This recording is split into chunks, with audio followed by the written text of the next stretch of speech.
समाप्त हो जाएगा, नक्सलवाद समाप्त हो जाएगा, लेकिन कुछ भी समाप्त नहीं हुआ बल्कि और बढ़ गया। और इसी तरह से अब ये वोटबंदी के समय कहा जा रहा है कि जो जिनविन वोटर्स हैं उसको हम चिन्हित करना चाह रहे हैं, तो इसके लिए कौन सरकार के स्तर से जिम्मेदारी कबूल करेगा? जबकि चुनाव आयोग कहती है कि हम नागरिकता का मामला नहीं तय कर रहे हैं, का निर्माण करेंगे। अब वोटर लिस्ट का निर्माण किस तरह से हो रहा है?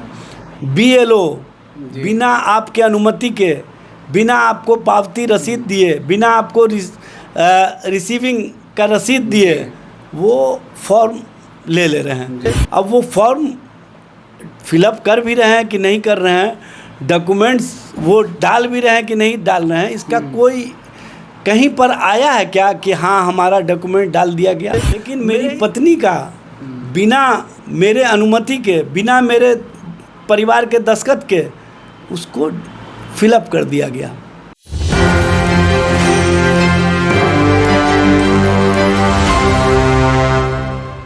नमस्कार, मैं हूं शैलेश और आप एक न्यूज़ 24 के माध्यम से हमें देख पा रहे हैं। SIR एक ऐसा मुद्दा मानो बिहार की राजनीति में भूचाल ला रखा है। हमारे साथ अभी RJD नेता एजाज अहमद जी होंगे, इनसे अभी हम बात करेंगे और इस मुद्दे पे जानने की कोशिश करेंगे। सर, SIR का मुद्दा तो सुप्रीम कोर्ट में है, कल भी इसी मुद्दे पे सदन को स्थगित कर दिया गया था। कितना सही है सदन को नहीं चलने देना? देखिए, सबसे बड़ी बात यह है कि पहले वोटर्स चुनते थे सरकार को जी। अब सरकार चुन रही है कि कौन वोटर रहेगा नहीं रहेगा। तो ये जो नई परंपरा शुरू हुई है, ये लोकतांत्रिक प्रक्रिया को समाप्त करने की दिशा में देश बढ़ा रहे हैं। और देश में इस तरह की स्थिति परिस्थिति का निर्माण करने वाले नरेंद्र मोदी और अमित शाह कहीं ना कहीं चुनाव आयोग को माध्यम बना दिए हैं। जो 11 डॉक्यूमेंट्स मांगे जा रहे हैं जी। वो NRC टाइप है। माननीय सर्वोच्च न्यायालय ने भी स्पष्टता कहा कि आप जो 11 डॉक्यूमेंट्स मांग रहे हैं, जज साहब ने कहा कि वो तो मैं भी उपलब्ध नहीं करा सकता हूं, और आप उन गरीबों से मांग रहे हैं, शोषितों वंचितों से मांग रहे हैं जिनके घर में खाने नहीं हैं। 94 लाख परिवार बिहार में ऐसे हैं जो 2 वक्त की रोटी नहीं जुगाड़ कर पाते हैं जी। और उनको आप कह रहे हैं कि डॉक्यूमेंट्स दीजिए, और वो भी डॉक्यूमेंट्स जो चुनाव आयोग मांगा है। अब अस्थाई निवास प्रमाण पत्र मांग रहा है, जन्म प्रमाण पत्र मांग रहा है। 2004 के बाद जो बच्चे पैदा लिए हैं उनके लिए माता पिता का भी जन्म प्रमाण पत्र चाहिए और उनका भी जन्म प्रमाण पत्र चाहिए।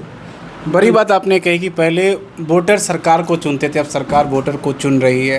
लेकिन सरकार तो बोली ये तो प्रक्रिया है जो समय समय पे होते आ रही है। ये बताइए, 2003 के बाद जी, अभी 22 साल के बाद ये प्रक्रिया बिहार में हो रहा है।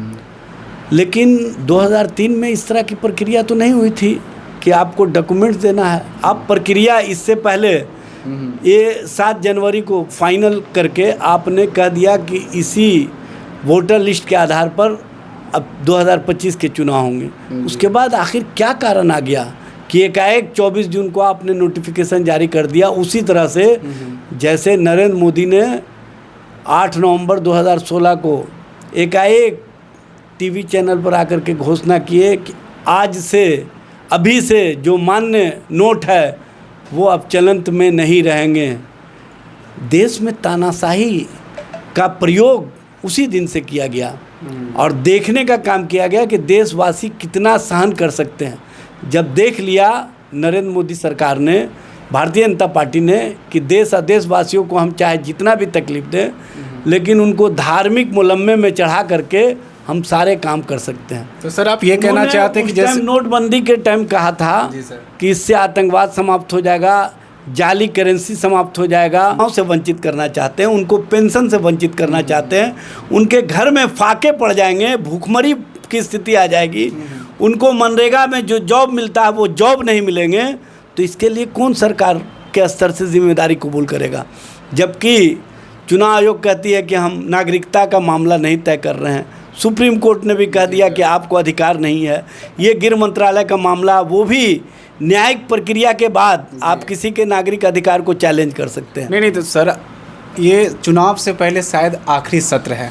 अब SIR का मुद्दा तो सुप्रीम कोर्ट का है, फिर आखिरी सत्र को भी नहीं चलने देना कहाँ तक सही है? ये बताइए, लोकतंत्र का कस्टोडियन कौन होता है? विधानसभा, लोकसभा। हम अपनी बातें लोकसभा और विधानसभा में नहीं रखेंगे तो कहाँ रखेंगे? हम तो न्याय और न्यायपालिका के परिधि में सारी बातों को ले जाने का काम किए ही, लेकिन न्यायपालिका ने जो निर्देशन दिया था, जो सुझाव दिया था चुनाव आयोग को कि आप इसमें आधार को शामिल कर लीजिए, जॉब कार्ड को शामिल कर लीजिए, राशन कार्ड को शामिल कर लीजिए, इन्होंने उसको शामिल नहीं किया क्योंकि इनको पता है कि अमित शाह हमसे नाराज़ हो जाएंगे। ज्ञानेश गुप्ता ये बात समझते हैं कि अमित शाह ने जो हमको टास्क दिया है वो टास्क तभी पूरा होगा जब हम ये 11 डॉक्यूमेंट्स के आधार पर वोटर लिस्ट का निर्माण करेंगे। अब वोटर लिस्ट का निर्माण किस तरह से हो रहा है?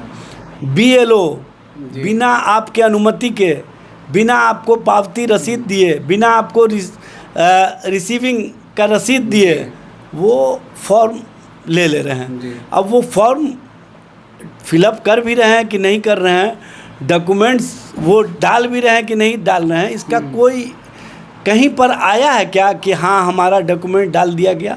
मेरे ही साथ देखिए, मेरे परिवार के सभी लोगों का मैंने ऑनलाइन भी किया और डॉक्यूमेंट जमा, कोई रिसीविंग नहीं मिला आपको? नहीं, सुन लीजिए ना। हाँ। लेकिन मेरी पत्नी का बिना मेरे अनुमति के, बिना मेरे परिवार के दस्तखत के उसको फिलअप कर दिया गया।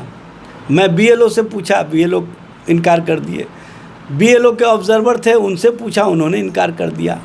फिर मैंने चुनाव आयोग का जो टोल फ्री नंबर है 1950 उस पर कॉल किया।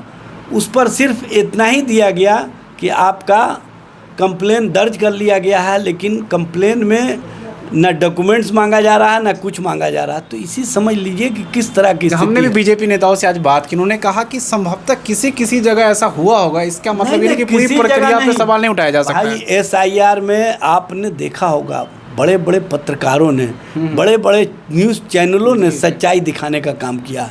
अब भारतीय जनता पार्टी के नेता क्या बोलेंगे? जब अमित शाह नरेंद्र मोदी की इच्छा है तो उसकी इच्छा के विपरीत जाके नहीं ना बोले।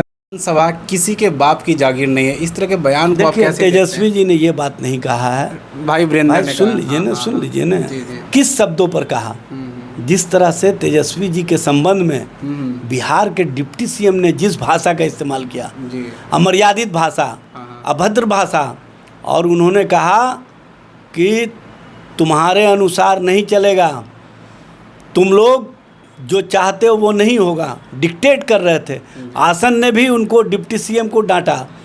तभी कहीं ना कहीं जो अपने नेता पर आक्षेप होता हुआ देखेगा वो बर्दाश्त करेगा क्या? वो तो कहेगा ही नहीं। कल जिस तरह से हाथापाई हुई, विधानसभा किसी की बपौती नहीं न है। विधानसभा तो लोकतंत्र का कस्टोडियन ने है, और उसमें विधानसभा अध्यक्ष जब मौजूद हैं तब आप कौन होते हैं? आप डिप्टी CM बिहार हो गए, इसका मतलब ये थोड़ी है। आपको याद होगा जब ये विधानसभा अध्यक्ष भी थे तो जो पहले डिप्टी CM हैं सम्राट चौधरी ने क्या कहा था? व्याकुल ज़्यादा मत होइए, व्याकुल मत होइए। और मुख्यमंत्री जी ने किस तरह से डांटा था। आसन की गरिमा को उन्होंने उस समय गिराया था, आज डिप्टी CM की गरिमा को गिराया है। जो व्यक्ति अपने पद की गरिमा का ख्याल नहीं रख सकता है वो लोकतंत्र लोकतांत्रिक कल जिस तरीके से धक्का मुक्की हुई, विधानसभा अध्यक्ष ने कहा है कि सचिवालय अधिकारी को चोट भी लगी। इस तरह का हरकतें कितना सही मानते हैं आप? आपसे मैं पूछना चाहता हूँ 2019 का वो घटना आपको याद है जब हमारी महिला विधायकों को साड़ी खींच करके मारा गया था? वहाँ पर पुलिस ने मारा था, और लॉबिंग के अंदर घुस करके पटना पुलिस और बिहार पुलिस घुसी थी, जबकि वो अधिकार क्षेत्र के बाहर है।